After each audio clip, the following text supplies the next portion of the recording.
we're like trees, then we probably can learn a lot from trees for our lives. So here are just some thoughts and ideas on that, kind of based on the sources I'm bringing, but a little bit elaborating on them. So the first one is trees, if you think about trees, they're constantly giving life. They're giving oxygen, they're fruit. So that's one thing. It's like a tree is always giving life. So that's the kind of what we want to be like. This is interesting. This is like a really cool source from Rav Kook and Rav Ari Levin. They were two rabbis in Jerusalem, very popular rabbis. So this is what it says here. I recall the earlier days when it was granted me by the grace of the Holy One Blessed to go up to the Holy Land, and I came to Jaffa.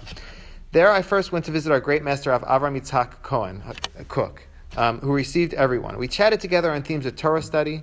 This is Rav Ari Levin talking. After an early mincha, we went out, as his hallowed custom was, to stroll a bit in the fields and gather his thoughts, and I went along. On the way, I plucked some branch or flower. So, like walking along the way, and just walking, like pick a twig or like a leaf, So a lot of people do that. So he was Rabbi Ari Levin. He did that too. Rav Kook was walking with him. And he says, our great master was taken aback, and he told me gently, believe me, in all my days I've taken care never to pluck a blade of grass or a flower needlessly, when I had the ability to grow or blossom. You know the teaching of the sages that there is not a single blade of grass below, here on earth, which doesn't have a heavenly force or angel above telling it grow. Every sprout and leaf of grass says something, conveys some meaning. Every stone whispers every stone whispers some inner hidden message in the silence. Every creation utters its song in praise of its creator. Okay, that's like a heavy source, but I just wanted to see that source, but I think an idea you can take from that is everything's alive. The tree's alive. It's constantly giving life. That's kind of like what we want to be like in our lives, in terms of with other people, and in terms of future generations. We want to leave fruits in this world. So that's one message from the trees. This next source is when you think about trees, they're used. The whole tree is used. We can extract a lot of resources from it. So that's what this source says here. No part of the palm tree is wasted. The dates are for eating. The lulav branches are for waving in praise of Sukkot.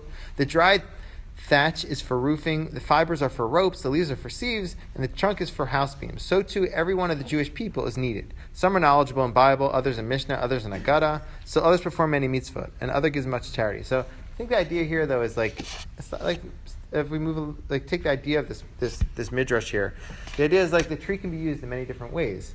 And so I think when we're giving life and trying to imbue chesed on other people, we should try to use everything at our disposal to do so. So if some of us are better orators, some people are academic, other people are, just caretakers. So we have to find what we're really good at and try to kind of focus on that and use that to help other people.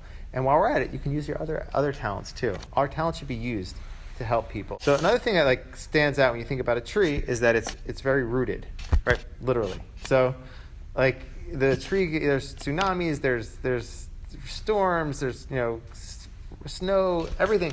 And it's able to, withstand all kinds of conditions. And I think that's something also for our lives. We want to be rooted in something. It's rooted in emunah, and our faith in God, or rooted in our values. We want to find those values that we can stay rooted, in which we can stay rooted. And so when the storm does come, we don't get we don't get swept away.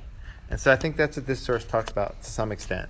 Rabbi Yeshua ben Levi said, why is Israel compared to an olive tree? Because just as the leaves of an olive tree do not fall off, either in summer or winter, so too the Jewish people shall not be cast off, neither in this world nor in the world to come. I think if we stay rooted in our values, whatever they are, you have to stand for something, literally. And it makes you stand and you're able to weather different storms. So that's another thing to think about. Also another thing to think about with the tree is that a tree is very methodical, a step at a time. You see it. You don't ever see it's really growing. Before you know it, it's sprouted into a nice fruit tree, and it happens very slowly, step at a time, and that's a really good message, I think, in our service of God too. So this is this source. Rabbi Yochanan said, "What is the meaning of he who tends a fig tree will eat its fruit?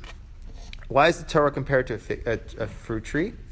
Figs on a tree do not ripen all at once, but a little each day.